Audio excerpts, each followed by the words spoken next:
other matters as they relate to economic development, transportation, and related things. And we work with agencies like the Industrial Authority, all the local governments, things like that, to see that those decisions are carried out and carried through a good planning process. And one of the other things is we evaluate all the transportation alternatives and improvements we look at. Our region not only serves just Lowndes County, but we serve small portions of Lanier and Berrien County up near Moody Air Force Base. But the Regional Commission as a whole serves 18 counties. So I don't only just look at Lowndes County for transportation purposes. We're working in all 18 counties. Today I was in Waycross talking about the implementation of House Bill 277 and getting projects on the listing for local governments over there. So the MPO has a lot of resources that help all of our local communities together.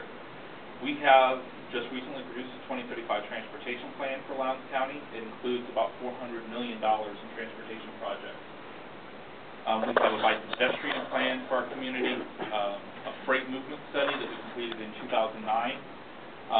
Second to our freight movement study, it actually raised more questions than it answered, which is not necessarily a bad thing.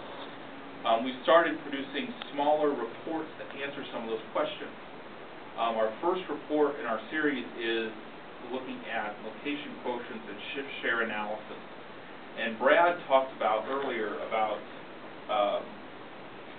transportation and trucking being an emerging market in Valdosta, kind of the top for that in the state of Georgia.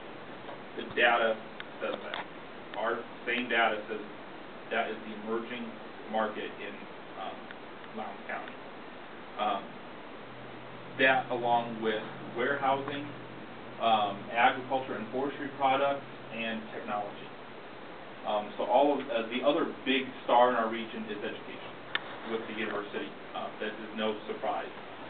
Sometimes this data is not surprising at all, but education is a big part of our community. But three of those emerging industries are important to transportation. So we want to look at transportation and how that freight movement, so we can have the infrastructure that is needed for businesses coming into our community. That's why we work with the Industrial Authority, with the city and county, to make sure that those are in place. We were the agency that the city and county talked to look at transit implementation. We are not working on transit implementation right now. It came down to money. There just wasn't enough right there right now, but we're continuing to have that on the back burner. We look at crash data on our roadways. Access management, we're working with Lowndes County and the City of Valdosta right now on access management plan for inter-perimeter road, identifying the future crossing points of inter-perimeter road so that you don't have a center turn lane constructed the entire length of inter-perimeter roadway. Those future crossing points will be identified now so that the development can happen around those areas that control safe intersections. We've produced recently commuting maps for our region, so you can look at where the people are coming from or going to. We have everything for our 18-county region, and we've also begun looking at the entire state of Georgia to see how we interrelate with other metro areas in the state. We have a lot, and one thing I want to say, we have a lot more things that we look at.